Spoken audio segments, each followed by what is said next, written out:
Good morning, ladies and gentlemen. A reminder that the opening of Epicentrum 2021 will begin shortly.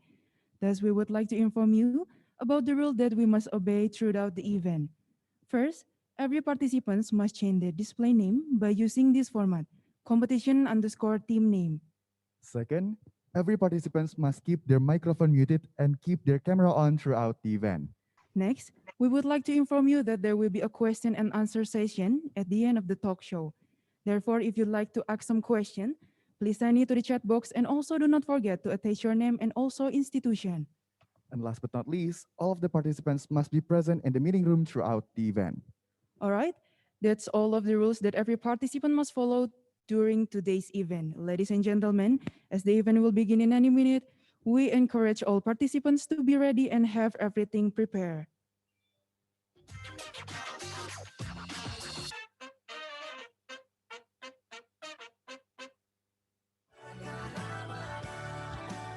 Selama Ramadan hanya di Trans 7.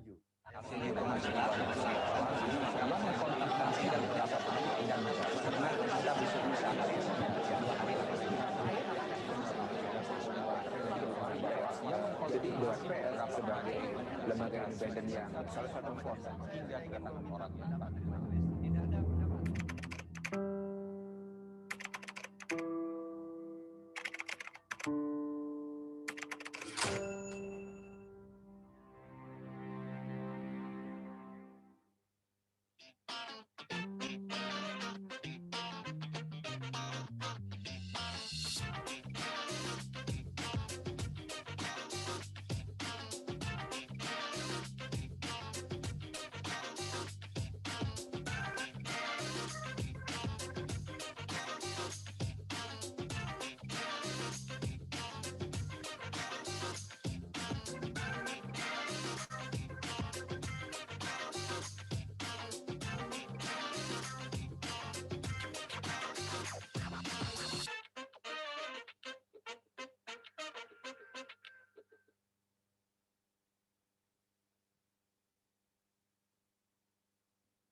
The highly learned, the Dean of the Faculty of Communication Sciences of Pajajaran University, Mr. Dadang Rahmat Hidayah, To the Honorable, the Chairman of the Student Executive Board of the Faculty of Communication Sciences of Pajajaran University, Imam Khalilur Rahman. to the Honorable, the Project Officer of Epicentrum 2021, Ms. Hasna Fitria, To all of the speakers and honorable guests, and especially to all of the participants. Good morning, ladies and gentlemen. My name is Rama. and Namyamita. It's a really an honor for us to be able to be your host to welcome you to the opening ceremony of Epicentrum Epicentrum 2021. Epicentrum is the largest communication festival in Indonesia that is organized by the student of Faculty of Communication Sciences of Pajajaran University as an effort to find a solution to various national problems in Indonesia. Epicentrum is here as a forum to realize the role of a student as an agent of change in solving various problems in the society. Therefore, this year Epicentrum is held to find the best solution that can be done by the Pentahelix to heal our country after the pandemic. Thus, the theme of this year's Epicentrum is Indonesia Recovery.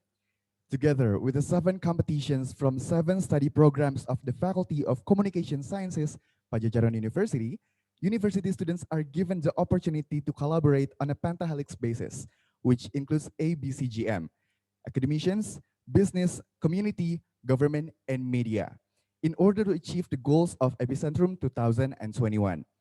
All of the competition subjects consist of research-mindedness, ideation, libelicious, parade journalistic, television, mediation, and the ninth Pajajaran Public Relations Fair. And now, ladies and gentlemen, to start our event, let's hear the national anthem of Indonesia. Indonesia Raya begins.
Thank you to all participants. Next agenda is for the sake of streamline running the event. It will be really nice for us to start it with pray according to each other's beliefs. Pray, begin. Pray, finish. Ladies and gentlemen, before we hear the remarks from several important people who have contributed tremendously in this event, we would like to thank to our sponsors, BJB, Shop and Drive, Taspen, and Genius. And also not to forget to our media partner, there are Radiomu, Mading Event, Rasida Event, Ikom Radio UMY, Warta Ekonomi, Magenta FM, and TransTiju. Next, to deliver her opening remarks, please welcome the project officer of Epicentrum 2021, Ms. Hasna Fitria.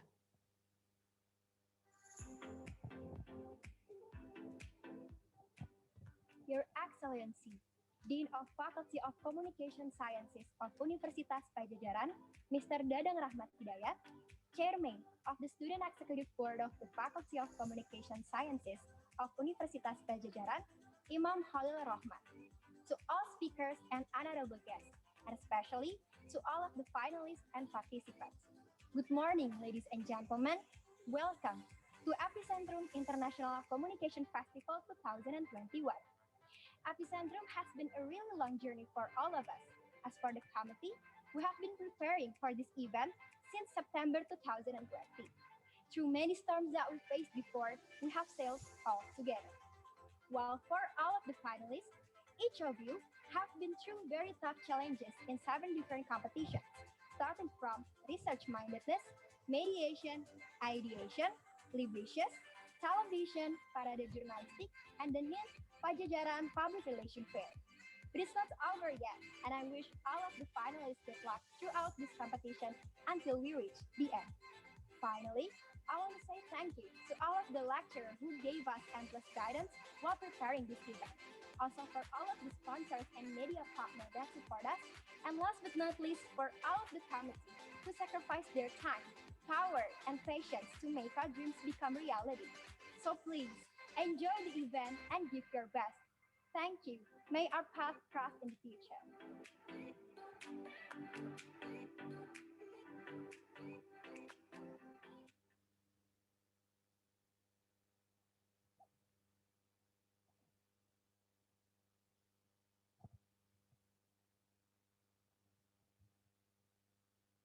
Up next, we will hear a remark from the chairman of the Student Executive Board of the Faculty of Communication Sciences of Padjadjaran University, Imam Khalilur Rahman.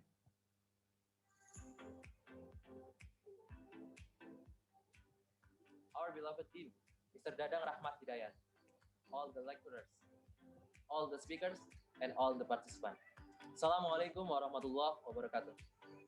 First of all, I'd like to thank you God, Allah Subhanahu wa Ta'ala, for we are able to attend this wonderful event, our special event, the one and only Epicentrum International Communication Festival 2021. Secondly, may salawat and salam always be delivered to our Prophet Muhammad Sallallahu Alaihi Wasallam, who had brought us from the darkness to the brighter era that we're living today. Amin. Ladies and gentlemen, good morning. I am Imam Khalilur Rahman, the chairman of Student Executive Board, Faculty of Communication Science 2021.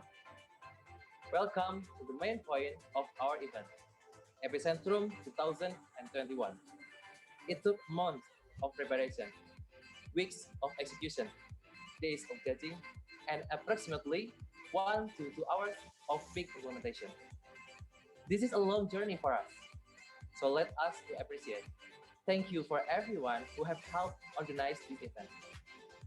Epicentrum was built from 7 different competitions, such as research-mindedness, ideation, mediation, television, Libricious, parade jurnalistik, and the NIN Padjadjaran Public Relations Fair. Epicentrum also come from 7 different study programs, and they come together in one name, Faculty of Communication Science 2021. We've faced a lot of challenges up to this point, and we learned so many lessons, especially about teamwork. It is because teamwork we can survive, we can achieve our goals, and we can make a dream come true. Ladies and gentlemen, as how Epicentrum goes, I'm sure Indonesia today still also facing the situation that we never expected before. COVID-19 made us in the pandemic situation. But as we have survived in the epicentrum challenges, I believe that the key to end this pandemic is about teamwork. We believe all elements in Indonesia should work together to bring Indonesia recovery to reality. As how it goes, the concept is familiar as the topic we will discuss together in the webinar. It's about teamwork, what we recognize as Pentahelix framework. Ladies and gentlemen, this year, Epicentrum's big theme is Indonesia recovery. We believe with this theme, Epicentrum could be a devotion. It's more than a program, more than an event, more than a student commit, but it's a sign of love from Faculty of Communication to Indonesia.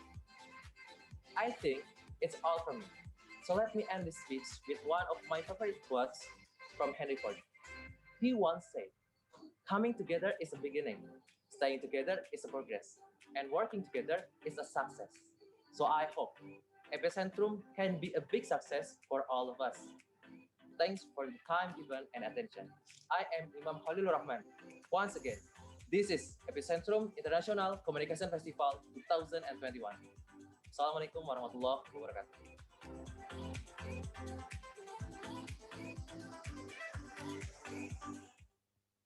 Last but not least, to deliver his remark as well as to open the Epicentrum 2021, please welcome the Dean of the Faculty of Communication Sciences, Pajajaran University, Mr. Dadang Rahmat Hidayah.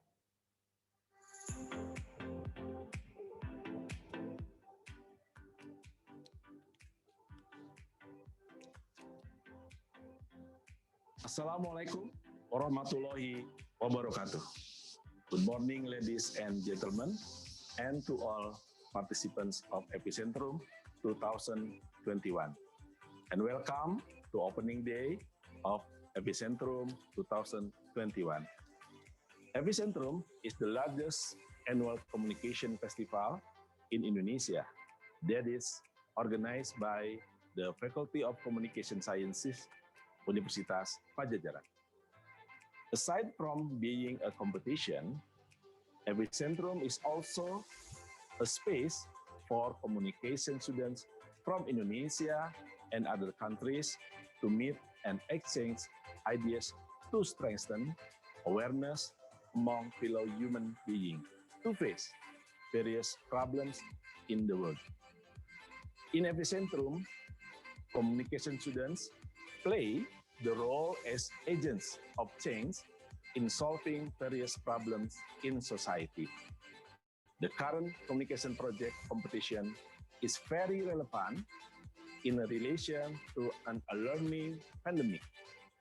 Hopefully, the participants can solve the best project. I hereby congratulate all of you and proudly Epicentrum 2021 officially begins. Communication harmony.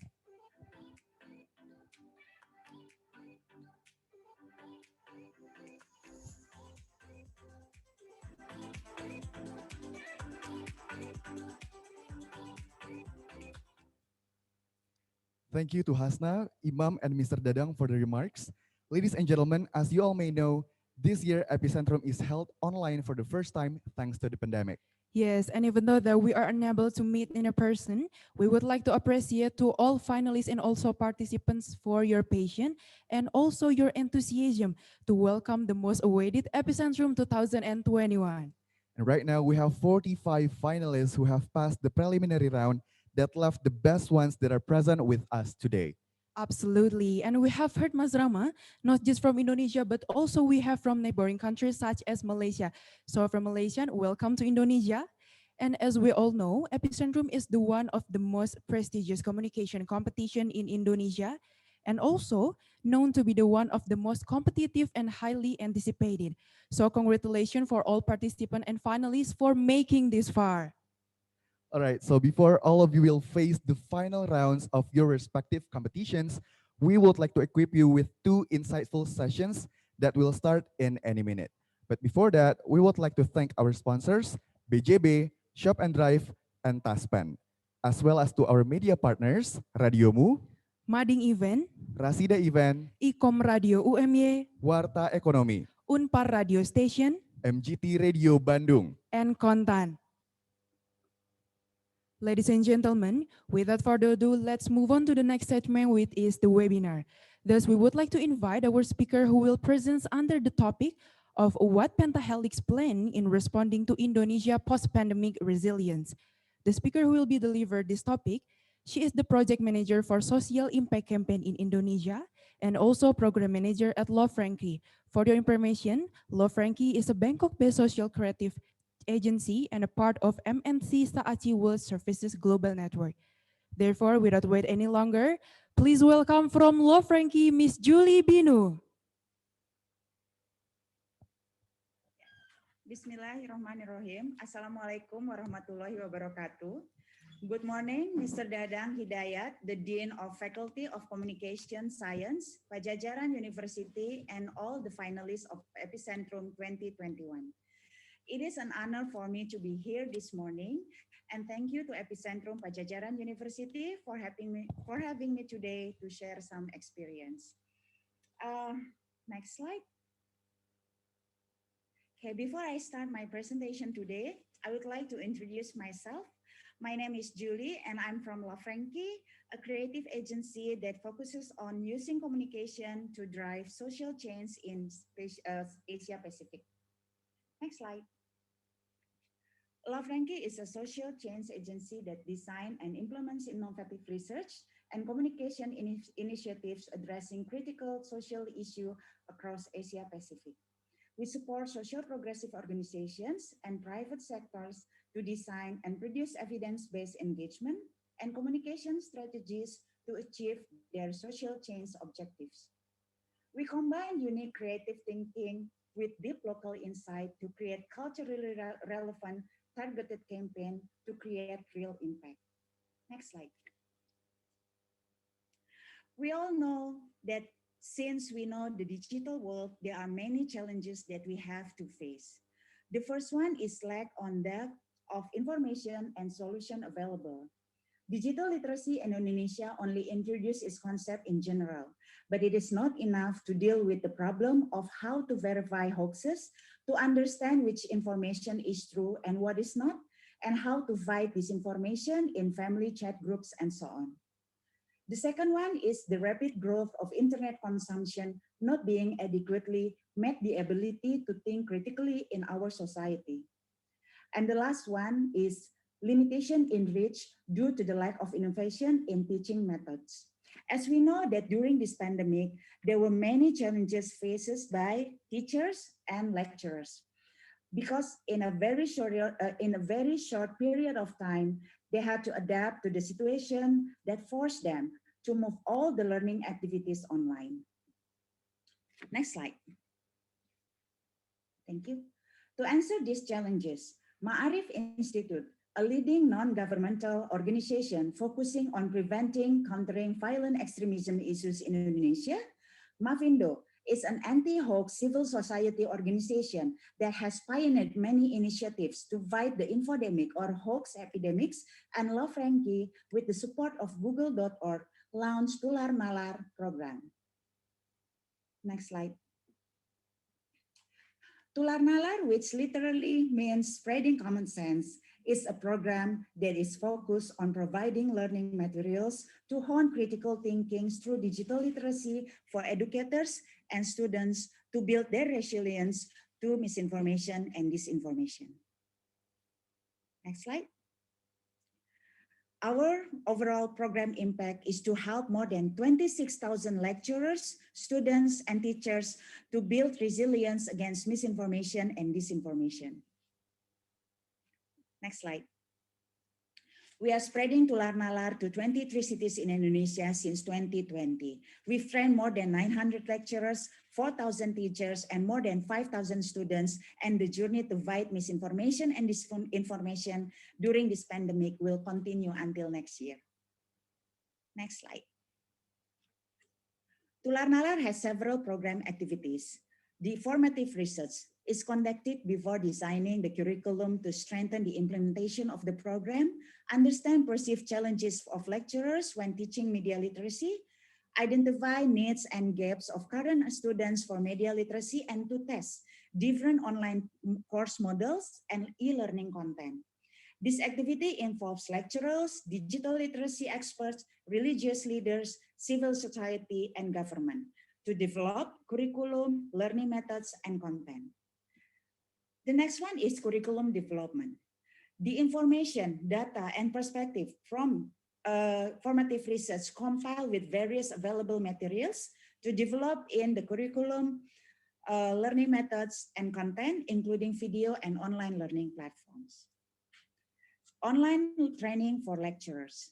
Lecturers from 23 cities in Indonesia participate in online training to acquire the available media and digital literacy teaching materials based on Tular Nalar curriculum. And online learning for students.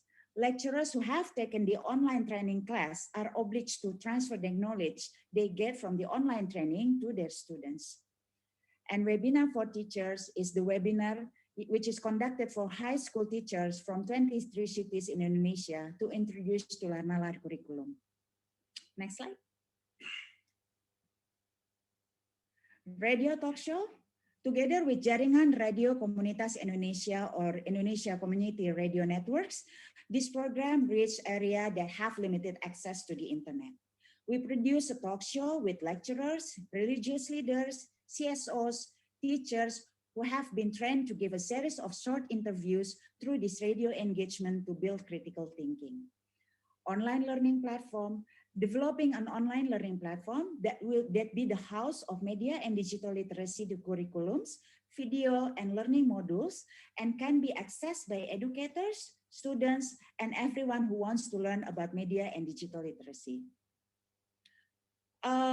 Monitoring and evaluation. It is important to monitor and evaluate the program to learn the effectiveness of the content we share to our audience and to know that we reach our program goals. Next slide.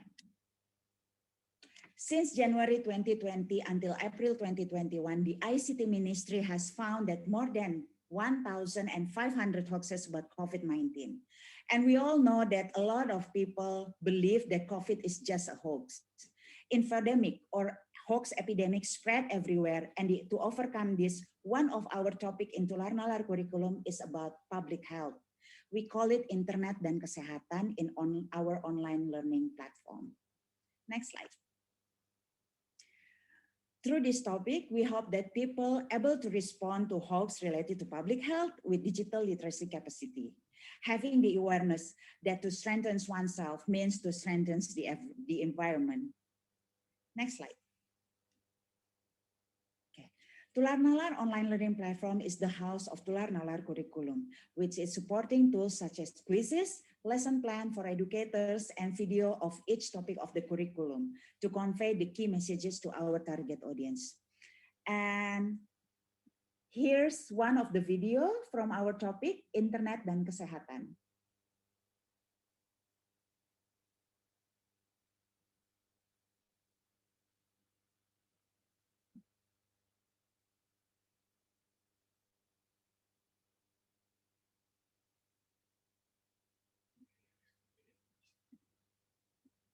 Okay.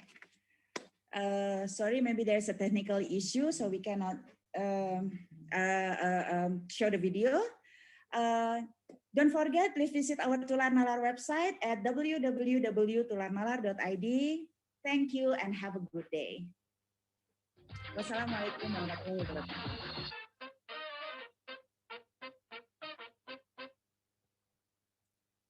Thank you, Ms. Julie Binu, for such an interesting presentation. And now we are going to move on a talk show session where at the end of the session, all the finalists will be given the opportunity to ask their questions. So if you have any kind of question, you can send it to the chat box, and also do not forget to attach your name and also your institution. Ladies and gentlemen, to conduct our talk show, we would like to introduce you to our moderator. He is currently a communication student of Pajajaran University, as well as the journalist of TVRI Jabar. Please welcome Mehdi Hairiasti.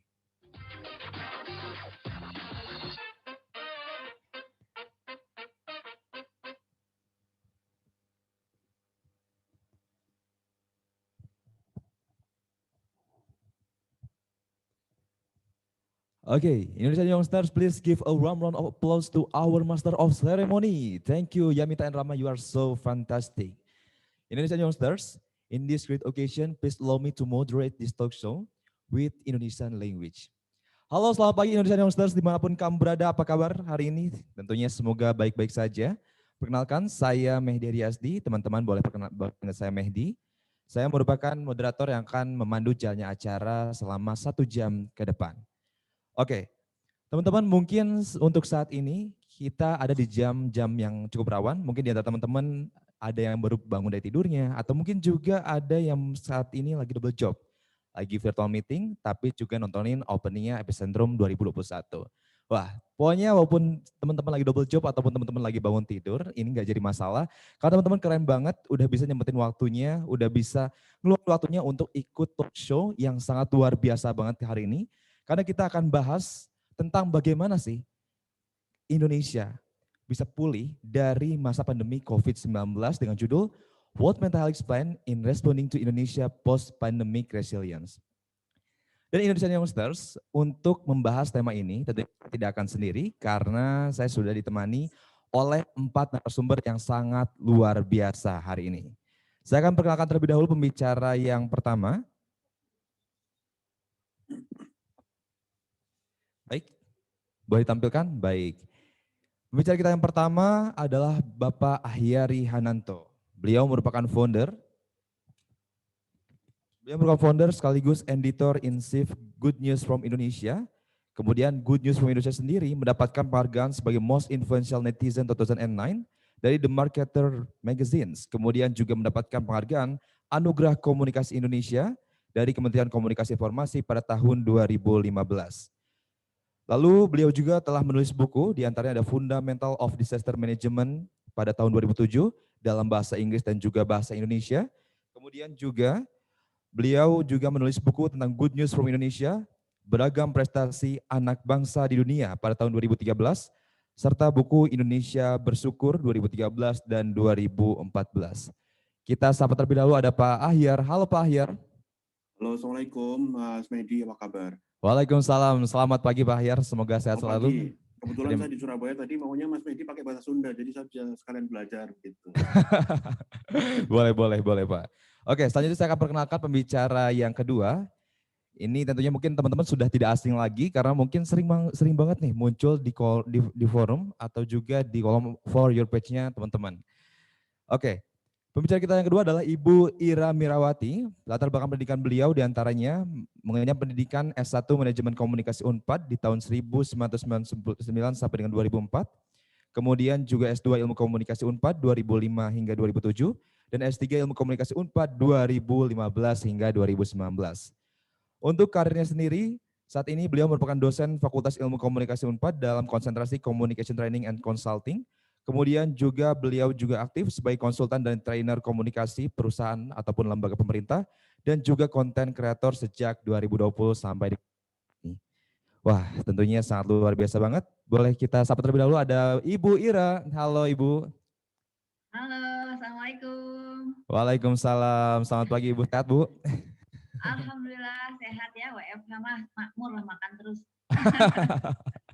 Setuju Bu. Oke, selanjutnya saya akan perkenalkan pembicara yang ketiga.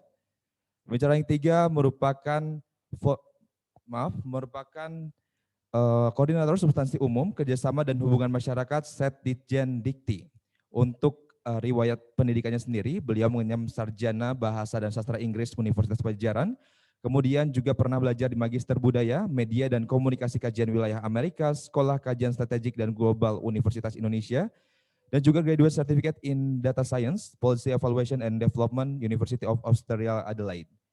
Baik, mari kita sambut ada Pak Yayat Hendayana. Halo Pak Yayat, selamat pagi. Ya, halo, selamat pagi teman-teman semua. It is nice to see you all, everybody. It's nice to see you too. Oke, Selanjutnya ada pembicara kita yang keempat. Ada, tadi sudah disebutkan CV-nya, dan beliau merupakan Program Manager of Love Frankie. Ada Ibu Julie Binu. Halo Ibu Julie. Selamat pagi, Assalamualaikum warahmatullahi wabarakatuh. Baik, selamat Salam pagi Ibu. sehat. Semoga sehat selalu semuanya, Bapak-bapak dan Ibu-ibu semua. Dan hari ini, teman-teman Indonesian Youngsters, kita akan berdiskusi nih tentang bagaimana sih sebenarnya Indonesia itu bisa pulih di masa pandemi COVID-19 ini. Tentunya kalau misalnya kita bicara tentang pemulihan Indonesia pasca pandemi, nggak bisa nih kalau misalnya kita cuma bicara tentang pemerintah aja, atau bicara tentang akademisi aja, atau bisnis aja. Karena semua harus bersatu dalam sebuah sistem yang namanya pentahelix. Nah, terlebih dahulu saya ingin bahas dulu tentang permasalahan yang sedang terjadi di Indonesia sendiri. Baik, terlebih dahulu saya ingin ke Pak Yayat Hendayana terlebih dahulu, Pak. Untuk saat ini mungkin kita tahu bahwa pandemi COVID-19 sudah tahun kedua melanda Indonesia. Dan tentunya kalau misalnya kita bicara sektor, mungkin banyak banget sektor yang terkena dampaknya. Tapi saya ingin tanyakan untuk sektor apa yang memang saat ini menjadi concern atau menjadi konsentrasi dari pemerintah dalam memulihkan ekonomi Indonesia? Iya, baik. Sebetulnya semua sektor terkena ya, tapi yang paling parah adalah pariwisata. Ya, itu jelas sekali. Karena kalau kita bicara masalah pariwisata, berarti kan kita juga akan mencakup juga tentang objek wisata, kemudian penerbangan, industri hotel, itu yang pertama. Yang kedua, tentu saja yang terkena adalah pendidikan. Dan kebetulan saat ini saya menjadi koordinator kerjasama dan hubungan masyarakat di Direktorat Jenderal Pendidikan. Itu ya yang bisa saya bahas dua. Saya tidak akan membahas tentang bukan bidang saya, yaitu pariwisata, tapi saya akan membahas tentang pendidikan. Jadi masalahnya di kita adalah kita dipaksa dosen, mahasiswa untuk bisa melakukan pembelajaran secara online ya, daring ya. Maksudnya dibandingkan dengan pembelajaran secara luring ya, tatap muka. Namun demikian sebentar lagi kita akan dorong dosen dan mahasiswa untuk bisa melakukan blended learning. Sementara dari saya itu. Oke, baik. Berarti ada pendidikan dan juga pariwisata ya Pak Yayat ya. Baik, oke. Kalau tadi kita berbicara tentang pendidikan, saya juga pengen ke Ibu Ira. Ini bertepatan kemarin ini dengan Hari Pendidikan Nasional. Nah, ini sebenarnya di tahun kedua ini kita sudah menghadapi yang namanya pandemi COVID-19. Artinya virtual class juga sudah di tahun kedua nih Bu. Untuk tahun kedua ini, bagaimana sebenarnya kondisi pendidikan di Indonesia? Apakah sudah berjalan dengan baik atau seperti apa? Oke, terima kasih. Nah, kalau misalnya mau dibilang tahun kedua tuh sudah ala bisa karena biasa gitu ya, bisa karena terpaksa. Tapi sebenarnya kalau yang saya hadapi, di satu sisi kita sudah semakin baik, artinya dosen-dosennya sudah mulai terasah kreativitasnya, kita juga sudah terbiasa secara lebih efektif menggunakan media pembelajaran. Mungkin saya di sini sebagai kalau bisa dibilang nih saya anak buahnya Pak Yayat ya sebenarnya ya di bawah Dikti gitu kan. Dulu tuh tantangan kita yang utama ya Pak Yayat adalah meminta atau mengajak dosen-dosen itu mulai memanfaatkan media digital dalam pembelajaran. Wah itu tantangan banget itu Dikti, dan kalau saya kan kebetulan di Unpad juga pegiat e-learning ya. Jadi saya kadang sama di Dikti itu ada divisi yang memang khusus untuk menangani e-learning. Kita tuh mengampanyekan orang menggunakan e-learning. Tapi kemarin sih pas pandemi juga langsung gini ya, kami tuh sama-sama, ya tapi nggak pandemi juga sih yang bisa bikin orangnya jadi mau pakai e-learning gitu ya, tantangannya itu. Nah sekarang alhamdulillah ya dosen-dosennya udah terbiasa juga. Tapi mau nggak mau sih kalau di lapangan tuh kita melihat juga bahwa kejenuhan itu sudah mulai terasa gitu ya, karena kan tetap ya mahasiswa juga membutuhkan interaksi dan saya pikir mungkin meskipun kami universitas Dikti juga bisa membuat terobosan-terobosan dalam hal pendidikan, tetap saja yang paling kaya itu adalah tatap muka. Nah mungkin sih ke depannya nih kita juga mempersiapkan ya, mudah-mudahan nih Pak Yayat ya semester depan kita sudah bisa masuk, sehingga tadi yang diidam-idamkan oleh kita yang Pak Yayat sampaikan blended learning itu bisa tercapai gitu. Baik, baik. Jadi memang sudah berjalan adaptasi, mungkin ada kejenuhan ya Bu ya? Ada. Apalagi kalau habis UTS, aduh Zoom itu sepi loh kalau habis UTS ya. Setuju Bu, itu saya juga buka gitu. Oke, tadi kita udah bahas dari pemerintah permasalahannya ada pendidikan pariwisata, dari Ibu Ira juga memang permasalahan ada di kejenuhan karena sudah saking lamanya kita belajar secara online. Nah saya pengen ke Ibu Juli nih dari komunitas, kira-kira permasalahan dari komunitas sendiri di masa pandemi COVID-19 ini bagaimana Bu? Terima kasih, Mas. Oke, karena saya fokusnya di program untuk fighting misinformation dan disinformation, jadi sekarang kita melihatnya dari komunitas yang sedang kita ajak kerjasama itu adalah banyaknya sekali hoax yang tersebar di masyarakat, terutama mengenai pandemik COVID-19 ini. Seperti yang tadi saya sampaikan di webinar bahwa ada lebih dari 1.500 hoax tentang pandemik sendiri. Itu belum hoax-hoax yang lain ya, itu baru yang tentang pandemik COVID-19 sendiri gitu. Nah, dari sini ini menjadi tantangan buat kita gitu loh, gimana kita harus memerangi hoax yang masih di-create ya sama para produsen hoax di digital ini gitu. Kalau dari komunitas kita focusing on that. Lalu juga membantu para pengajar tentunya para educators baik guru-guru maupun juga para dosen, membantu mereka untuk mensupport kegiatan online learning dengan membuat sebuah platform yang tadi udah saya sebutkan tularnalar.id itu gitu. Jadi akan membantu meringankan lah gitu proses belajar mengajar online ya. Baik. Jadi memang dari komunitas sendiri bertindak sebagai support system begitu ya di pendidikan seperti ini. Iya. Dan komunitas sendiri tidak bisa bekerja hanya dengan komunitas ya, karena Indonesia itu terlalu besar untuk dikerjakan oleh hanya 1-2 komunitas saja. Jadi kita juga bekerja dengan organisasi seperti Muhammadiyah, Aspikom, lalu Askopis gitu ya. Lalu kita juga bekerja sama dengan Kemendikbud, Kemenak, juga dengan Kemkominfo. Baik, terima kasih Bu Juli. Tadi kita sudah dengar dari komunitas memang menjadi support system dari pendidikan. Lalu untuk dari media sendiri, Pak Ahyar ini. Di tahun kedua pandemi COVID-19. Kalau tahun pertama mungkin PR-nya adalah bagaimana cara meyakinkan masyarakat untuk percaya bahwa COVID ini seperti ini loh. COVID itu seperti apa. Dan kemarin juga kita sempat dihadapkan dengan adanya pro kontra tentang vaksin COVID-19. Nah, di saat ini PR dari media sendiri seperti apa, Pak? Untuk ini pernah menarik ini soal PR nih. Nah, pada dasarnya media itu punya 2 PR besar, Mas Medi dan para pembicara yang lain. Pertama adalah bagaimana membuat media survive secara finansial, secara operasional. Dibayangkan media itu hidup dari iklan, satu ya. Iklan itu muncul ketika perusahaan-perusahaan punya sedikit uang untuk dialokasikan untuk promosi. Nah, 2020 alokasi uang untuk promosi itu hilang atau di-cut untuk hal yang lain. Nah, pertama PR kita adalah tahun 2020 itu kemarin harus survive dulu.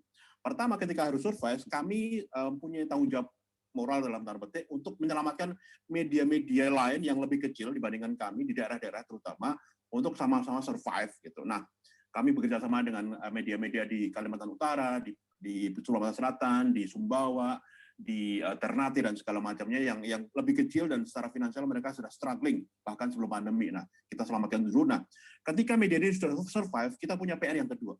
Bagaimana dalam tanda petik ya menyelamatkan Indonesia, menyelamatkan sekitar kita. Nah, kita punya tanggung jawab moral juga untuk bagaimana agar lingkungan kita, masyarakat di sekitar kita, bisnis-bisnis kecil ini tetap hidup dengan apa yang kita bisa sampaikan. Makanya ketika tadi Pak El sampaikan bahwa salah satu yang paling terdampak itu bidang hospitality, ya pariwisata, hotel, restoran awal-awal dan segala macam.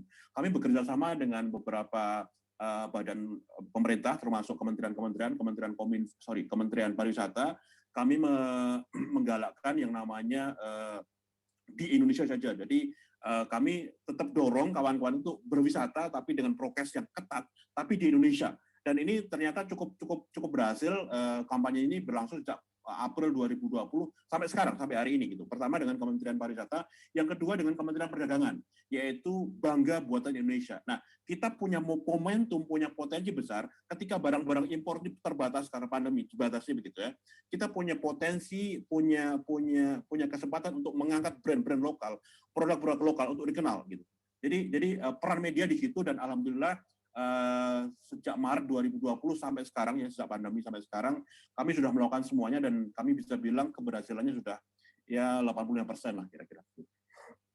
Baik, jadi dari media sendiri tadi kalau kita lihat ternyata PR-nya juga luar biasa di awal ya Pak ya, tadi bagaimana perusahaan besar. Jadi besar sekali. kami bukan badan pemerintah atau badan yang kami berdiri bergerak sendiri, hidup dari kaki kami sendiri begitu dan media-media yang kurang beruntung dari kami itu banyak dan kita harus selamatkan juga. Baik. Oke, saya pengen kembali lagi ke Pak Yayat ini sebagai upaya pemulihan di tengah pandemi COVID-19 seperti ini. Kalau saya baca memang salah satu strategi yang dilakukan oleh pemerintah adalah memang melakukan investasi untuk membuka lapangan kerja. Membuka lapangan kerja baik dari berbagai sektor. Nah ini menarik dibahas karena ini juga sempat menjadi trending di kalangan mahasiswa seperti itu. Ini kira-kira bentuk investasi dan pembukaan lapangan kerjanya sendiri seperti apa yang dicanangkan oleh pemerintah, Pak? Iya, baik. Ini sebelum saya bicara terkait dengan jenis investasi apa yang akan digalakkan oleh pemerintah, ini perlu saya sampaikan juga. Jadi di tahun 2020 ini pemerintah sudah menggelontorkan dana ya sekitar 627,7 triliun ya. Ini juga berlanjut di tahun 2021. Nah, ini anggaran ini mencakup tidak hanya dikeluarkan oleh Kementerian Kesehatan, tapi juga oleh kementerian yang lain, Kementerian Tenaga Kerja, kemudian UMKM, kemudian juga Kementerian Keuangan yang jelas ya, seperti itu. Nah, ini memang di tahun 2020 kita memang babak belur sekali ya, tapi seperti kita ketahui, di tahun 2021 ini 1 minggu yang lalu pemerintah melakukan reshuffle kabinet yaitu dengan adanya kementerian baru yaitu Kementerian Investasi, Menteri Investasi yang berasal dari BKPM ya. Nah, kita berharap jenis investasi yang akan kita dorong adalah ya tentu saja namanya juga investasi pasti akan dua. Investasi yang kita menarik dana dari luar ya dan juga kita investasi yang dari dalam negeri. Nah, ini tentu saja ada beberapa aturan ya dan memang prioritas investasi jenis apa saja. Yang jelas seperti yang saya baca dari beberapa media ya, ini juga saya sudah berkoordinasi dengan teman-teman dari BKPM kemarin. Investasi yang diminta adalah investasi yang padat karya. Ya, yang padat karya artinya investasi yang bisa menarik begitu banyak pekerja sumber daya. Ini tentu saja kita lebih menginginkan para pekerja berasal dari Indonesia sendiri. Nah, namun demikian juga kalau memang dibutuhkan juga memang ahli dari luar, tentu saja juga akan ada beberapa aturan bagaimana caranya juga. Kita juga jujur saja saya khawatir sekali dengan kita mendapatkan berita bahwa India ternyata sudah mengalami gelombang COVID-19 yang kesekian kali ya. Ini kita beda-beda, ada yang kita katakan 2 kali, 3 kali seperti itu. Nah, ini investasi yang seperti saya sampaikan adalah investasi yang bisa melibatkan peran serta dari pentahelix ya. Hari ini kita bahas seperti ini. Jadi kita menginginkan adanya kontribusi dari akademisi ya, tentu saja para peneliti, dosen, kemudian juga dari industri, dunia usaha, kemudian dari masyarakat dan tentu saja dari media dan ya itu akan disokong penuh oleh pemerintah. Gitu, seperti itu. Jadi intinya kalau misalnya ditanya jenis investasi apa ya, investasi yang lebih berkiblat pada investasi di dalam negeri, kita menarik jujur saja uang dari luar ke dalam dan juga kita juga akan menarik juga uang yang ada di dalam negeri sendiri. Itu. Makasih, Mas. Ya baik Pak, menarik tadi investasi lagi ya. Mungkin kalau misalnya kita tahu bahwa memang kebetulan juga Bapak beririsan dengan Dikti, pendidikan tinggi begitu, untuk pendidikan sendiri atau untuk universitas di Indonesia sendiri bagaimana kaitannya dengan investasi tersebut Pak? Ya, kebetulan di dalam beberapa bulan ini kami sudah menggandeng kerjasama dengan beberapa perusahaan dari luar ya. Jadi kita ada program yang disebut dengan Google Bangkit. Ya, Google Bangkit artinya ini adalah satu program di mana kita akan mencari pembiayaan ya ini dari luar. Nah, terkait dengan Google Bangkit juga kita bekerja sama dengan USAID ya dari Amerika Serikat. Kemudian juga kemarin kita sedang menjalin masih dalam pembahasan dengan pemerintah Tiongkok ya, artinya ini Huawei juga akan turun membantu kita dalam memberikan pembiayaan dan juga tidak hanya pembiayaan dalam bentuk uang tapi juga sarana prasarana dalam pembelajaran jarak jauh seperti itu.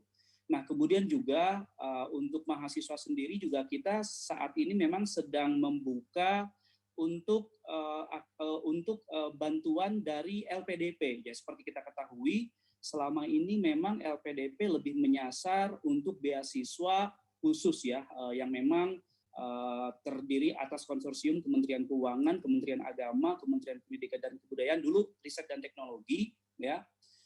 Namun saat ini juga Kementerian Pendidikan dan Kebudayaan sudah menjalin kerjasama. Ini tercipta dalam kebijakan Mas Menteri episode 10, yaitu tentang pemerataan beasiswa. Jadi kita akan besar-besaran memberangkatkan mahasiswa Indonesia ke luar negeri ataupun menyekolahkan mahasiswa Indonesia di dalam negeri.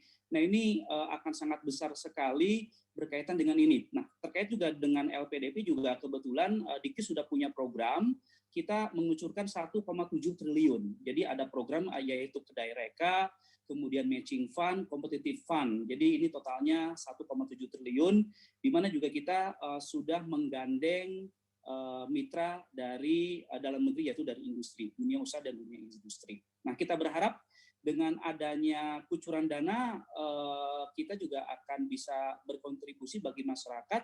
Tentu saja juga kemarin di tahun 2020 kita juga punya masalah, Mas, tadi saya lupa ya mengatakan. Jadi masalah kita selain belum siapnya semua mahasiswa, belum siapnya sebagian kecil dari mahasiswa, juga dosen juga masalah kuota pulsa seperti itu. Namun demikian juga di tahun 2020 kita sudah melakukan beberapa intervensi dan berharap di tahun 2021 ini kita akan menggandeng provider seperti Telkomsel, dan juga provider telekomunikasi lain.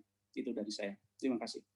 Baik, menarik Pak. Tadi bekerja sama dengan provider mungkin juga ini ditunggu-tunggu oleh teman-teman mahasiswa karena kuota kembali menjadi salah satu permasalahan dari virtual class yang mungkin dilaksanakan selama ini.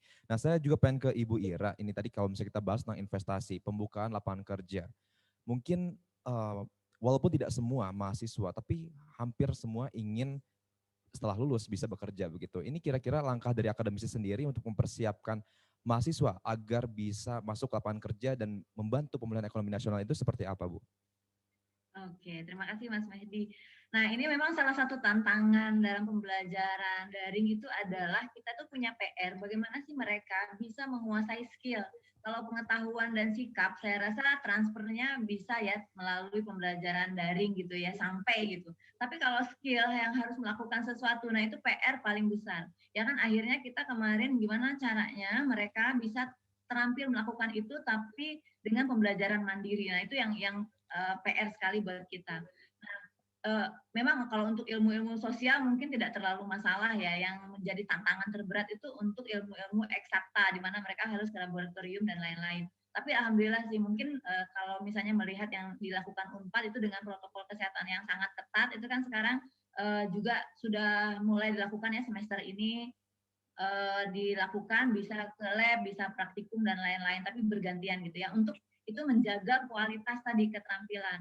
Nah, kalau misalnya sekarang saya juga nih ada satu tantangan juga. Biasanya tuh mahasiswa ketika habis sidang skripsi itu kan proses berikutnya adalah revisi. Nah, namun karena mungkin juga perusahaan itu kan dipospon dulu ya rekrutmennya. Kemarin tuh saya juga bertanya-tanya, ini yang habis sidang skripsi kemana? Kok nggak pada revisi? Ini jasanya apa nggak akan diambil gitu ya? Tapi mungkin ya tadi ya karena perusahaan juga sedang tidak terlalu banyak membuka rekrutmen. Hanya ya itu mungkin PR-nya sekarang kan bukan hanya ada di dosen, tapi di mahasiswanya itu sendiri. Yang perlu ditanamkan adalah bagaimana supaya mahasiswa itu merasa bahwa belajar pendidikan itu bukan jadi kewajiban, tekanan buat mereka. Harusnya juga mahasiswa itu sadar bahwa ini pembelajaran kita punya batasan seperti ini. Oke, kalau gitu kita cari cara gimana supaya keterampilan itu bisa tetap diperoleh gitu ya. Nah, ini juga sangat terbantu sebenarnya tadi ya karena kebijakan Pak Menteri untuk adanya kampus merdeka yang bukan membolehkan ya, malah mendorong mahasiswa itu sekarang kalau belajar bukan hanya di ruang kelas tapi juga bisa magang ya, praktik kerja, praktik mengajar, itu membantu sekali. Jadi Sekarang itu kalau dulu kan mahasiswa ikut job training itu di semester 6, semester 7 malah ya. Sekarang itu mereka dari semester 4 sudah boleh ke lapangan, malah didorong. Ini adalah lowongan, jadi perusahaan itu sekarang sedikit yang rekrutmen, tapi yang membuka lowongan intern banyak sekali gitu kan, karena bisa dapat sumber daya yang muda, terampil, fresh gitu, tapi dengan budgetnya budget intern ya gitu. Jadi itu banyak, dan itu salah satu cara. Jadi mereka itu ketika lulus kuliah, praktikum di kampus mungkin minim, tapi mereka sendiri punya pengalaman magang yang bagus. Jadi saya juga sangat mendukung kebijakan kampus merdeka seperti itu. Itu mungkin Kang Medi. Ya, baik Ibu Ira, terima kasih. Nah, sebelum saya lanjutkan ke pertanyaan selanjutnya, mungkin saya mau mengingatkan kepada teman-teman bahwa teman-teman boleh banget untuk bertanya, silahkan ajukan pertanyaannya di dalam chat box, nanti akan dipilih oleh panitia pertanyaan-pertanyaan terbaik yang akan langsung diajukan kepada pembicara kita yang keren pada hari ini.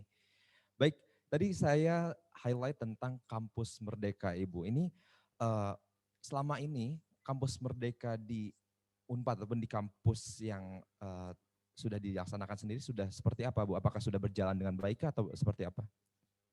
Oke, memang awal-awal Pak Nadiem menyatakan tentang kampus merdeka tuh kita bingung dulu ya, ini apa maksudnya, terus kampus itu waktu itu sebelum pandemi sebenarnya sudah dicetuskan ya kan, tapi kemudian ini nggak tahu ya apakah semesta mendukung atau gimana gitu ya, jadi pelaksanaan kampus merdeka tuh akhirnya digenjot juga karena adanya pandemi begitu ya, karena memang situasinya menjadi sangat cocok untuk diterapkan. Nah, awal-awal itu memang kampus termasuk Unpad, Vkom, Prodi saya, itu kita mencari bentuk gitu. Prodi bertanya ke universitas, universitas juga sedang sama-sama mencari bentuk.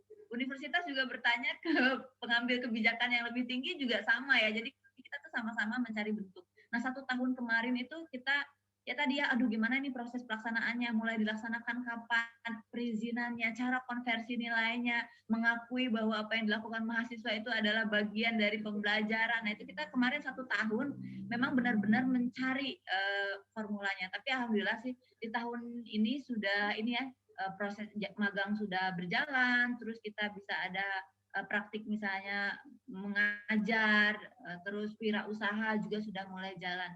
Jadi saya rasa kemudian di tahun kedua ini kita sudah siap gitu untuk menerapkan itu gitu. Jadi ya tadi ya kampus merdeka itu pandemi itu mendorong percepatannya gitu. Bisa diterapkan di universitas gitu mungkin. Baik. Jadi memang benar sekali.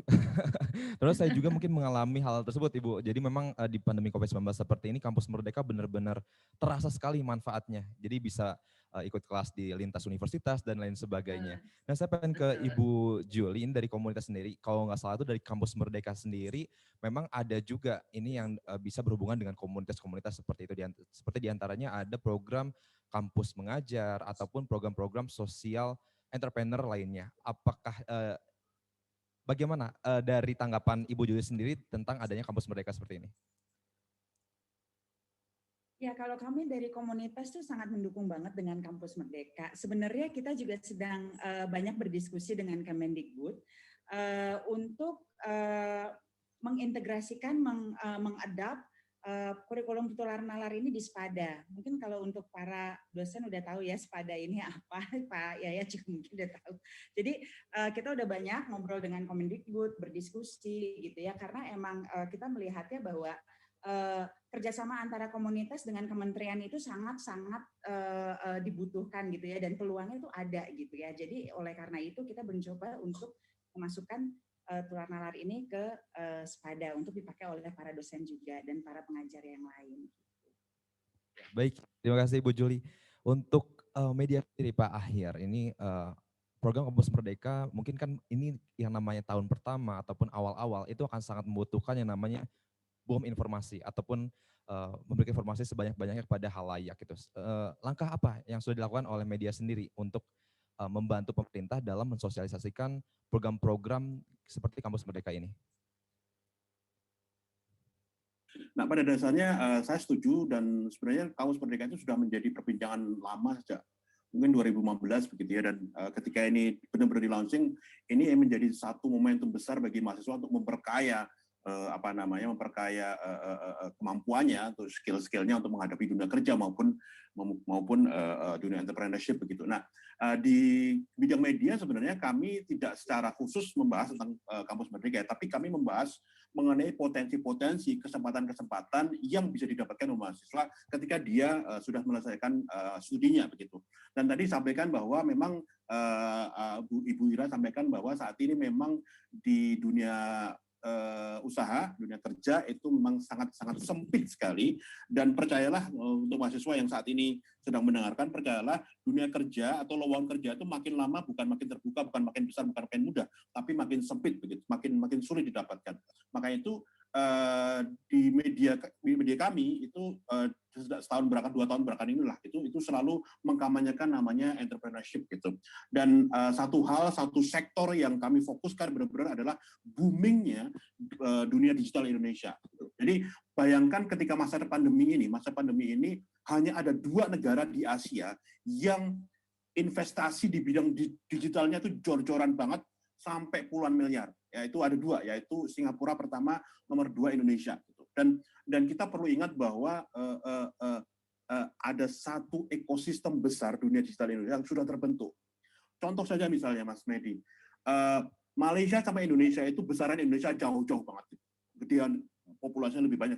Tapi ekosistem digital kita jauh lebih maju.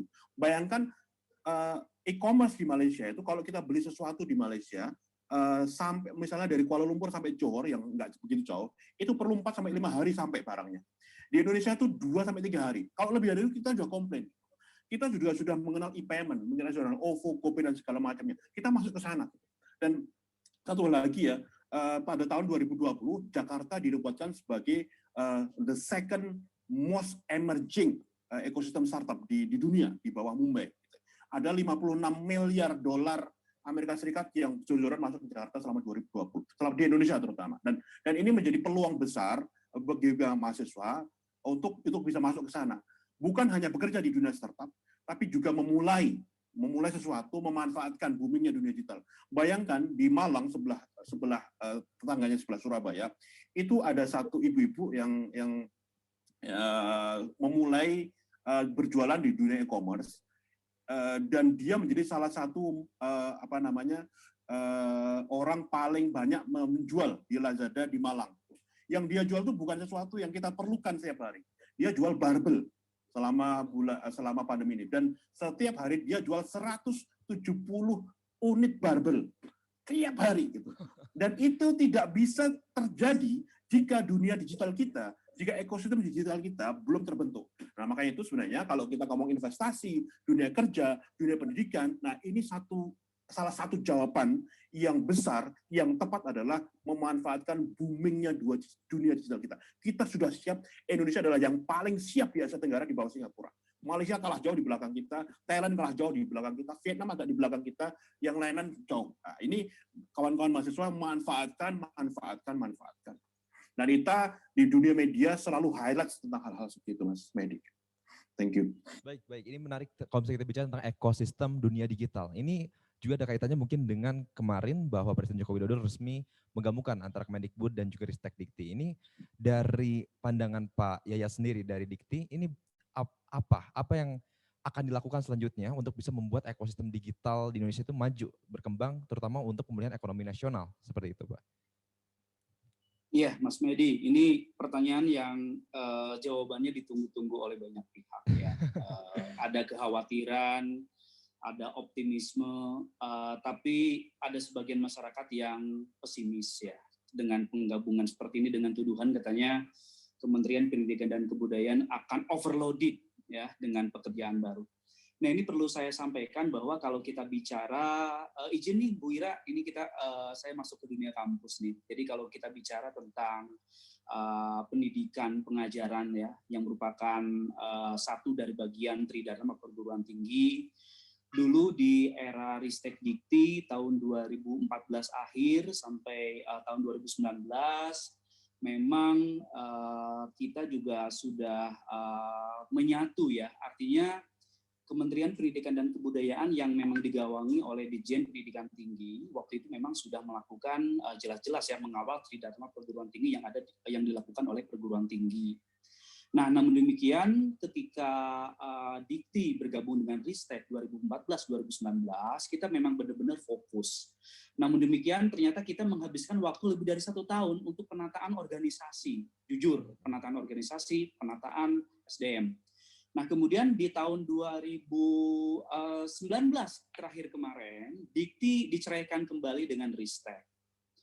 Kemudian di tahun 2021 ini, kurang dari 2 tahun, kemudian ketika Dikti digabungkan dengan Dikbud kembali, dan kemudian Ristek digabungkan kembali. Nah, justru kami ini menyambut baik apa yang sudah dilakukan oleh Presiden Jokowi, karena otomatis TUSI yang ada dari Tridharma Perguruan Tinggi akan utuh kembali. Nah, kalau dulu memang ketika Ditjen Dikti dikembalikan ke Dikbud, kemudian Ristek BRIN terpisah, ini seperti seolah-olah perguruan tinggi ini punya 2 bapak, gitu ya. Satu, Kementerian Pendidikan dan Kebudayaan, dalam hal ini unit utamanya Direktorat Jenderal Pendidikan Tinggi, dan satu lagi adalah Ristek BRIN. Nah, namun saat ini si bapak ini bersatu.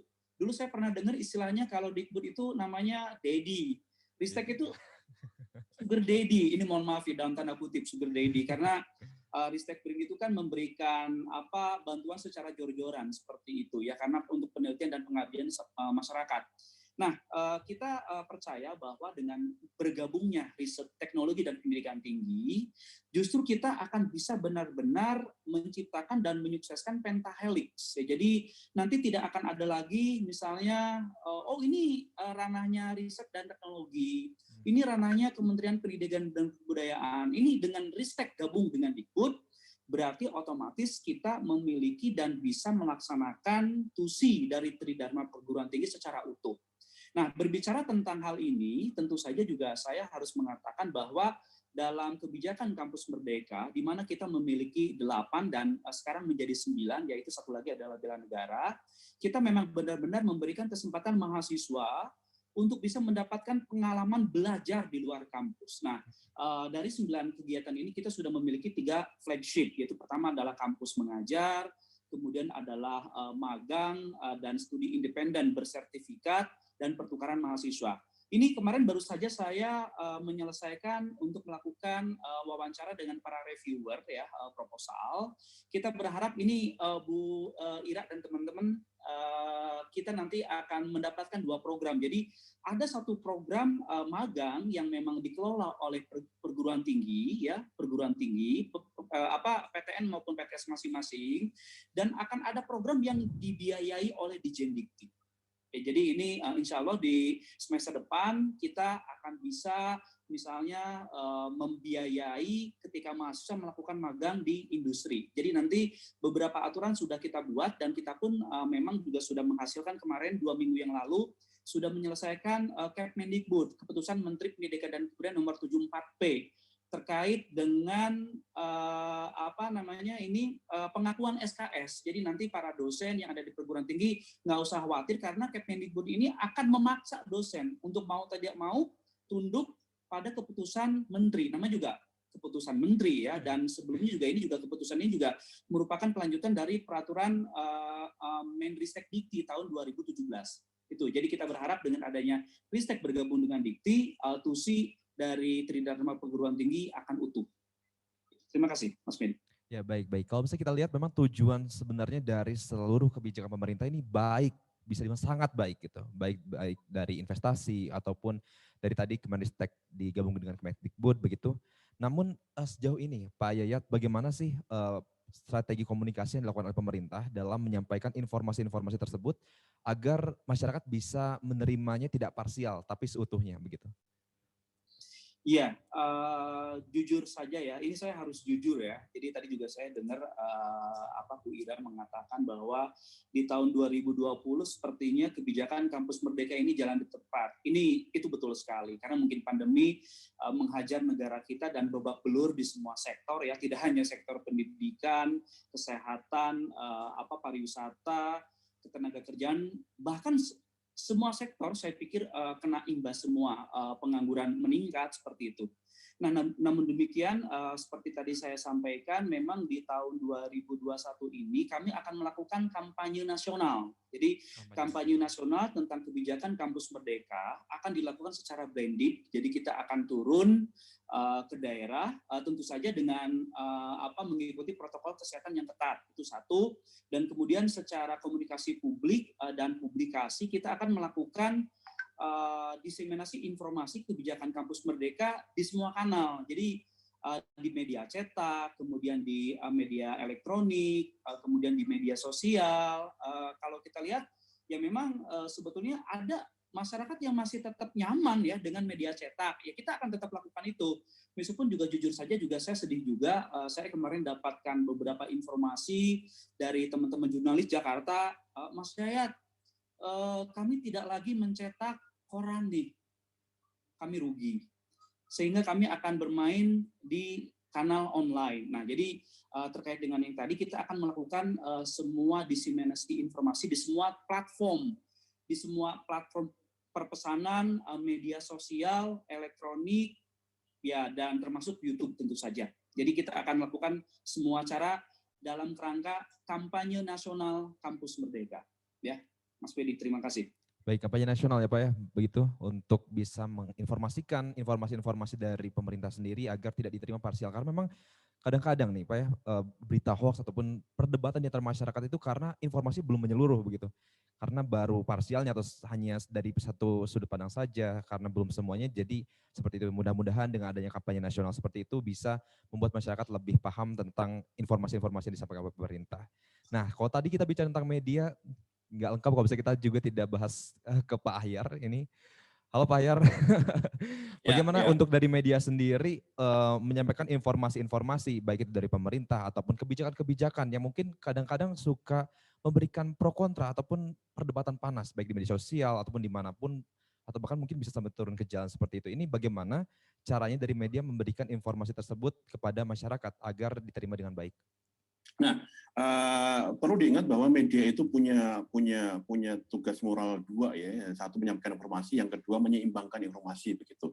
Dan ketika ada program-program baru pemerintah ya, itu tentu kita sebagai saya kebetulan dari Good News Indonesia ya, good news. Jadi tidak ada bad news di situ. Jadi intinya apapun yang disampaikan oleh pemerintah, kemudian seberapa kontroversialnya kebijakan tersebut, tentu kita akan beritakan yang positif-positif. Di sisi lain kami juga akan beritakan juga tentang misalnya ada masukan-masukan dari masyarakat, dari para pengamat dan segala macam yang akan kita sampaikan. Dan ini menurut saya sebuah tugas jurnalistik yang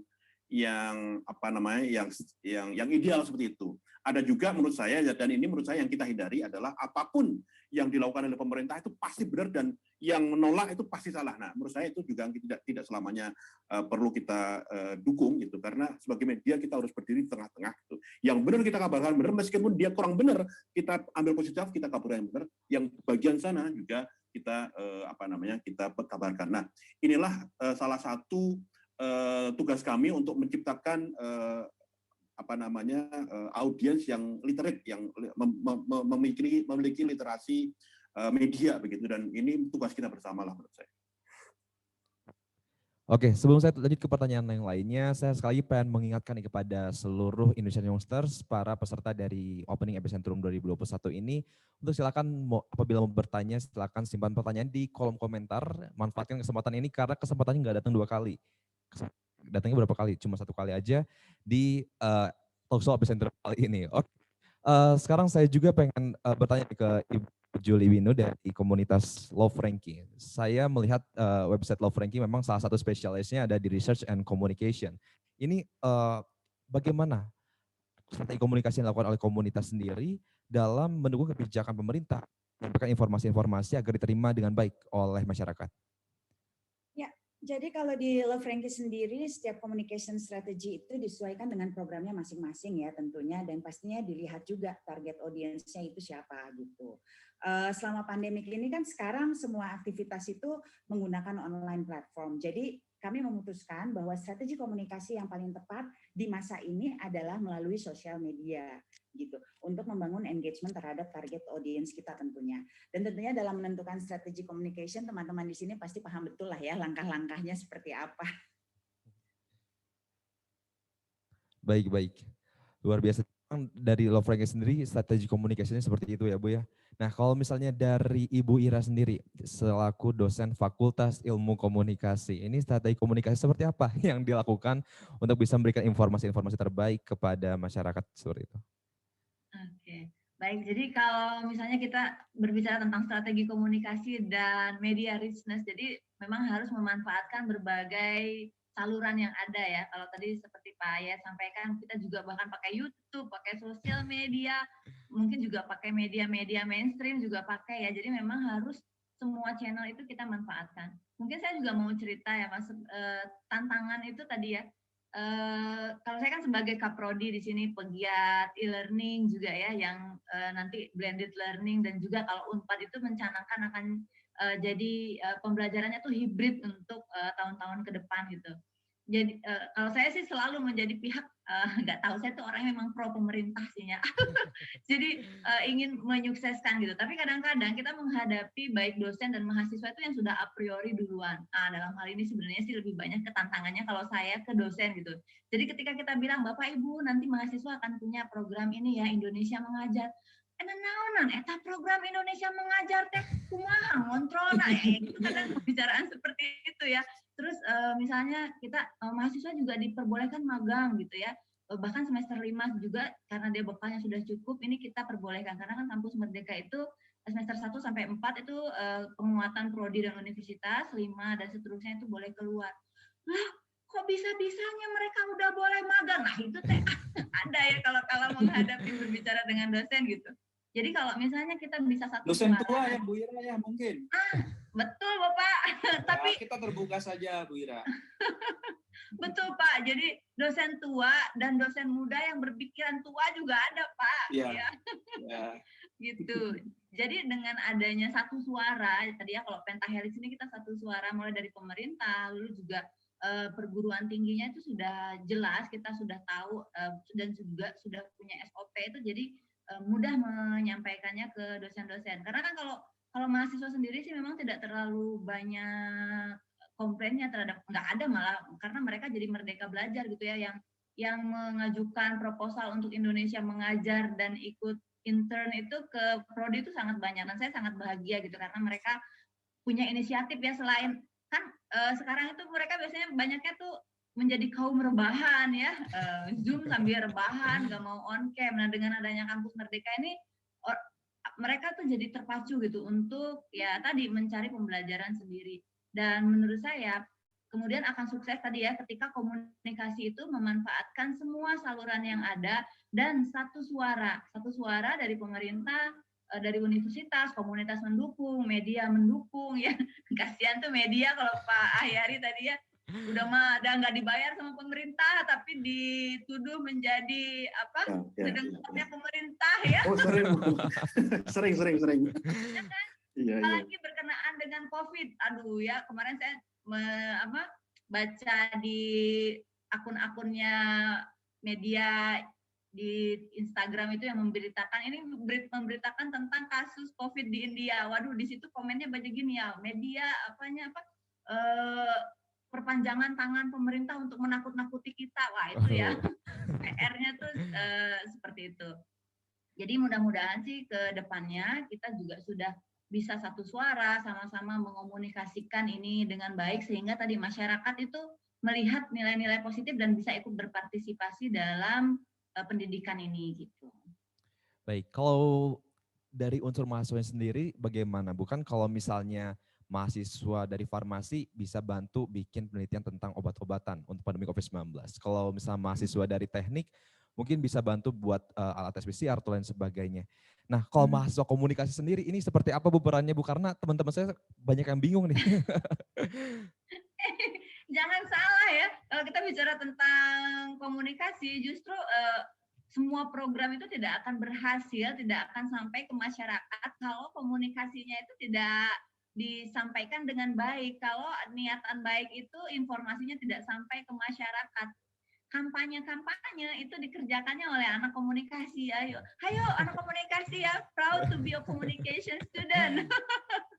Ya, karena di situ. Terus ini juga sebenarnya kalau ini karena kita anak komunikasi ya, tapi di luar itu saya tuh suka miris juga kalau mahasiswa menganggap rendah ilmunya dan tidak bisa berkontribusi banyak pada kasus apapun yang atau permasalahan apapun yang terjadi di negara ini gitu. Padahal sebenarnya semua bidang ilmu bisa memberikan kontribusinya masing-masing. Kalau komunikasi tadi sudah sangat jelas karena kita yang akan menjadi sarana untuk menyebarkan informasi. Bahkan kalau kita mau bicara, terus kalau orang, saya ilmunya bahasa Bu, terus kontribusi saya apa? Ya tadi wacana-wacana tentang ini bisa kita bahas gitu ya.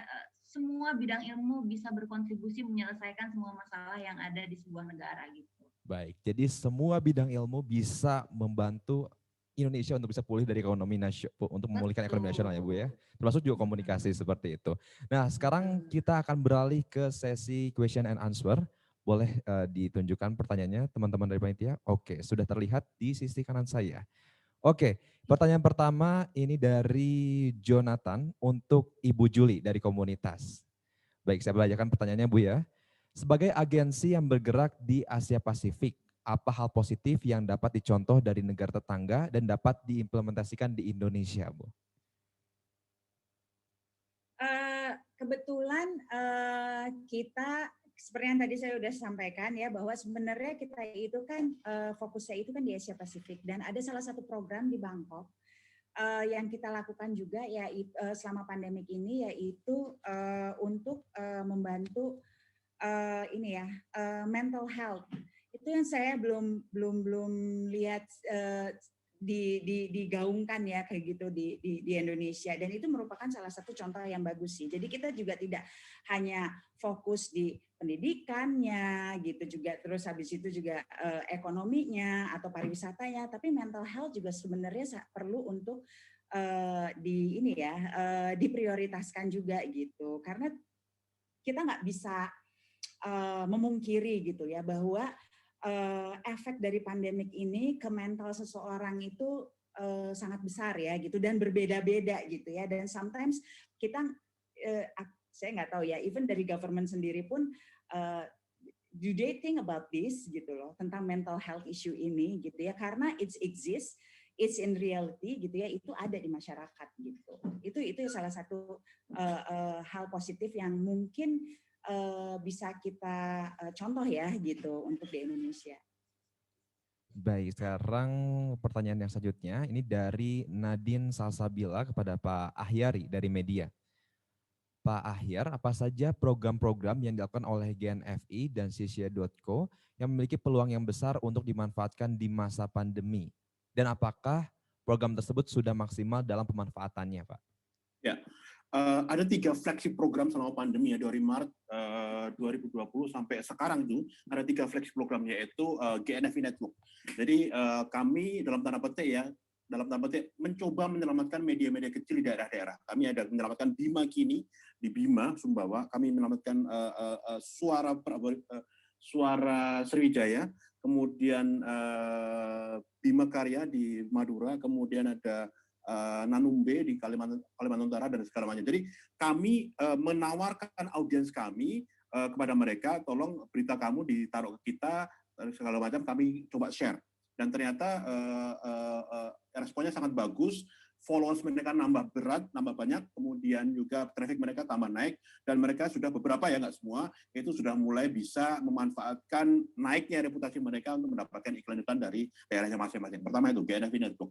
Yang kedua di Indonesia saja, ini bekerja sama dengan berbagai travel agent, hotel-hotel, juga dengan Kementerian Pariwisata untuk mendorong rakyat Indonesia, waktu itu sudah kita kira-kira mulai bulan Juni ya, itu untuk berwisata di Indonesia, terutama di daerah-daerah baru yang tidak menyebabkan kerumunan ya. Kita dorong terutama di daerah-daerah yang berbasis ekowisata.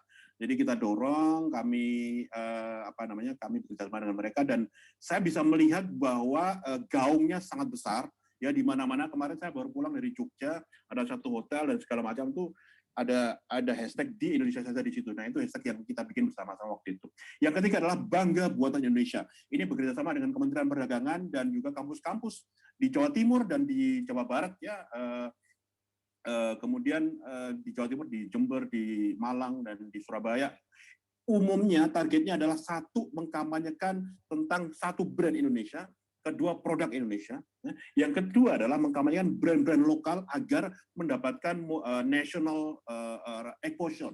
Jadi agar orang dari Palembang, orang dari Medan itu tahu produk Jember apa, orang dari Semarang, orang dari Jogja itu tahu produknya Tapanuli itu apa saja. Jadi itu kemudian kami juga bekerjasama dengan kampus-kampus daerah untuk memperbaiki packaging mereka, packaging produknya, desainnya, logonya, warnanya, konten-konten sosmednya dan segala macamnya.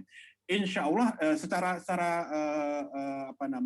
belum kita ukur ya, karena masih berlangsung, tapi insya Allah ini sudah berlangsung dan saya bisa bilang bahwa brand-brand lokal yang kita angkat itu sudah mulai mendapatkan respon baik dari market begitu. Itu pertanyaan bagus, terima kasih. Baik, terima kasih Pak Ahyar. Sekarang juga ada pertanyaan dari Alisa untuk Pak Yayat. Pak Yayat, menurut Bapak sudah berapa persen persiapan yang dilakukan oleh pemerintah dalam menghadapi post pandemik untuk mewujudkan Indonesia recovery?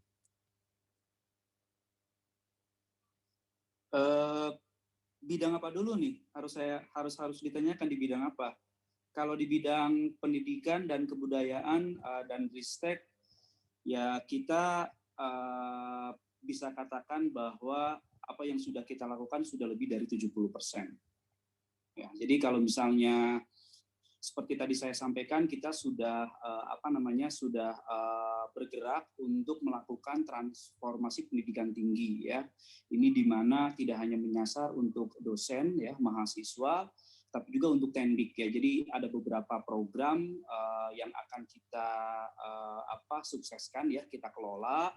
Dan kita berharap dengan tadi saya sudah sampaikan juga LPDP turun, kemudian kita membuka kemitraan dengan luar negeri, USAID, kemudian juga dengan Huawei dari Tiongkok, dan tentu saja juga kita akan tetap membuka peluang untuk menjalin kemitraan. Nah, jadi kalau misalnya ditanya terkait untuk berapa persen misalnya pemerintah dalam hal ini Kementerian Pendidikan dan Kebudayaan siap ya, atau misalnya sudah dilakukan, ya saya bisa katakan sudah di atas 70% dan kita akan melaju terus sampai semuanya bisa inline.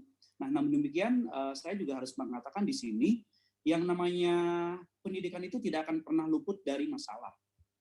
Satu masalah muncul, kita selesaikan, kemudian akan ada masalahnya. Itulah esensi dari pendidikan. Kalau misalnya masalah di dalam pendidikan hilang, ya tidak ada itu namanya pembelajaran. Seperti itu. Ya, oke, makasih. Baik, terima kasih Pak Yayat atas jawabannya. Selanjutnya ada pertanyaan. Ini pertanyaan terakhir dari Ahmad Aufa untuk Ibu Ira. Bagaimana pandangan Ibu mengenai kondisi pendidikan di Indonesia pada saat post-pandemik? Karena seperti yang kita tahu, sebelum pandemi semua kegiatan akademik dilaksanakan secara offline. Sedangkan saat ini pandemi seluruh kegiatan dilakukan secara online. Dan sistem pendidikan sudah berubah. Kemudian perubahan atau penyesuaian apa sajakah yang dilakukan saat setelah nanti masa pandemi COVID-19? Oke, ini komprehensif sekali pertanyaannya ya, bagus sekali. Oke, kalau pra-pandemi kan dulu full tatap muka ya, saat pandemi itu full daring. Nah, kemudian kalau ditanya post-pandemi ya kemudian yang dicanangkan sekarang dan digadang-gadang itu adalah tentu yang paling ideal adalah blended learning. Artinya apa? Kita tatap muka dilaksanakan, tapi juga didukung, diperkuat dengan dukungan pembelajaran bermedia digital gitu ya. Nah, ya tadi kalau saya sampaikan tadi kalau Unpad itu menamainya juga nanti hybrid learning. Jadi pakai tatap muka iya, pakai pembelajaran digital juga iya.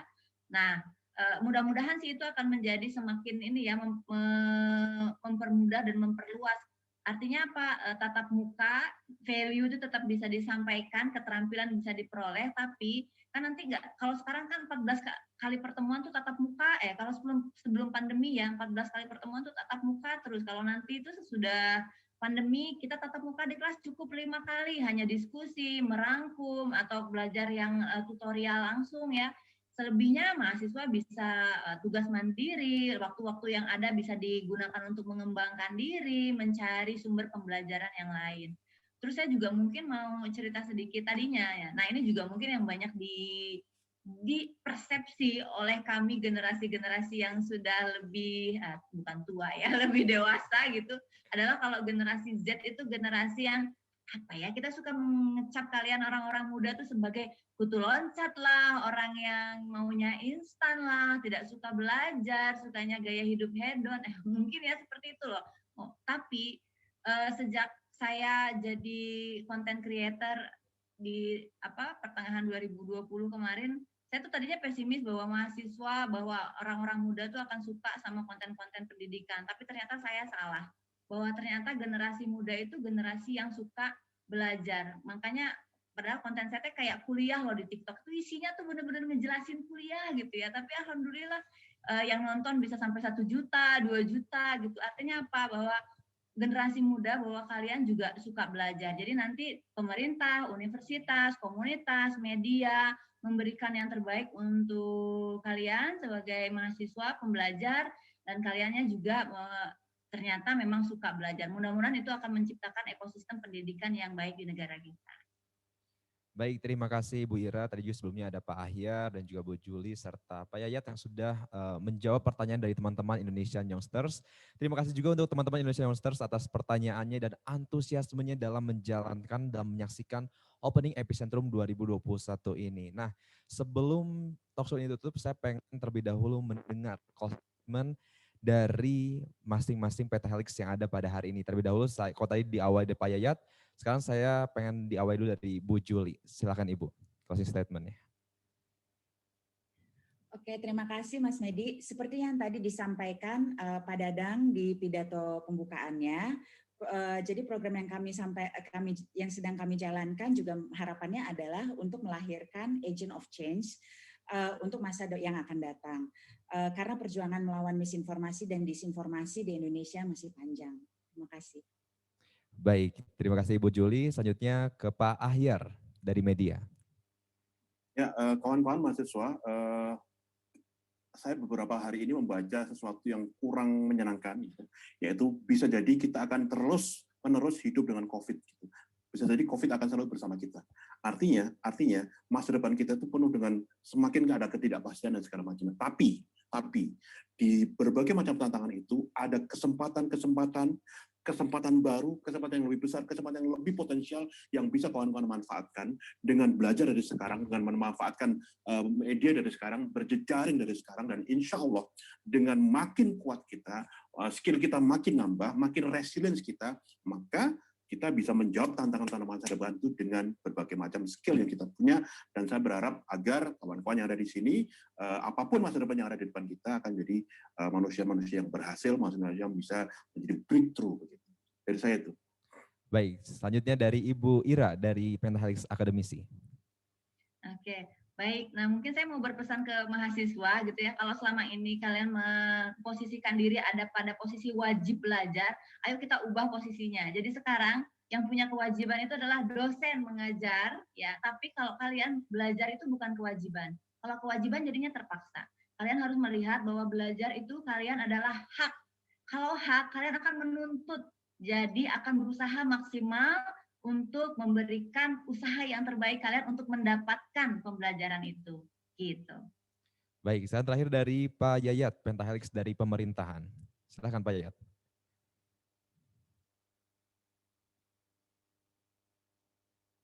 Mohon maaf Pak Yayat, belum di-on-kan sepertinya mic-nya Pak.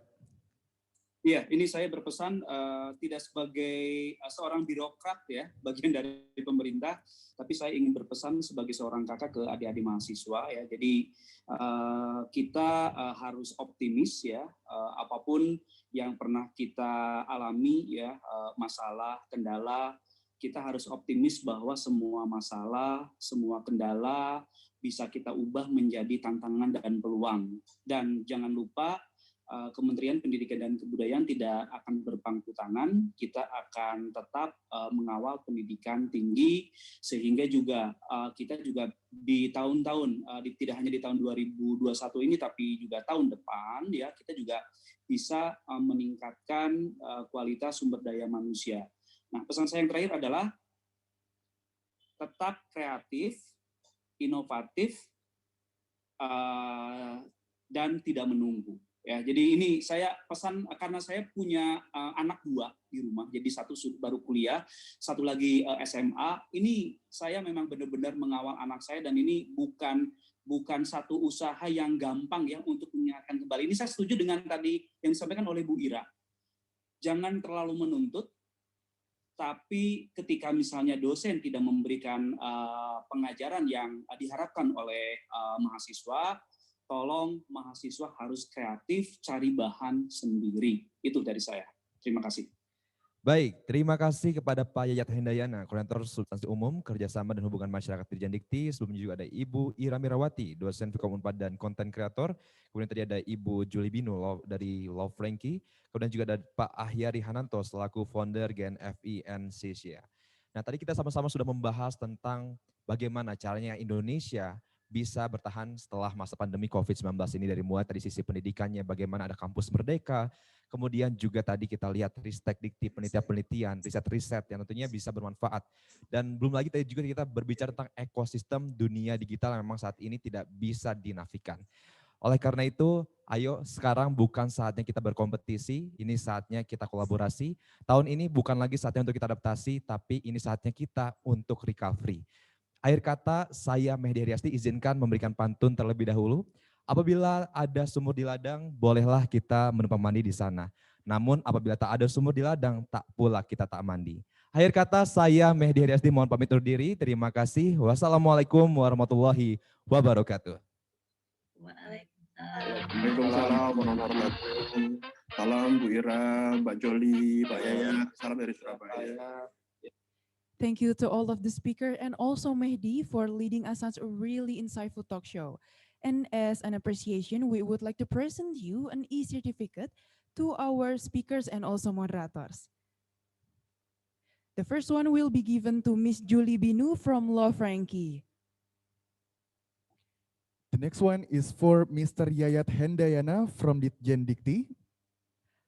Up next is an e-certificate for Miss Ira Mirawati from Faculty of Communication Sciences, Pajajaran University. And the next one is for Mr. Ahyari Hananto from Good News from Indonesia. The last but not least, of course, to our special moderator, Mehdi Hairi Yasti. Again, thank you to all of the time for the speakers and also moderator. All right, to all of the participants and all of the honorable guests, before closing the event, we are going to take a picture together. So we are going to ask for all of you to open your camera, put your best smile on, and please keep it for 5 seconds. I will lead the countdown while the committees are going to take the pictures. So are you all ready? I can see that all of you have already opened your camera. All right. So we are going to begin right now. 5,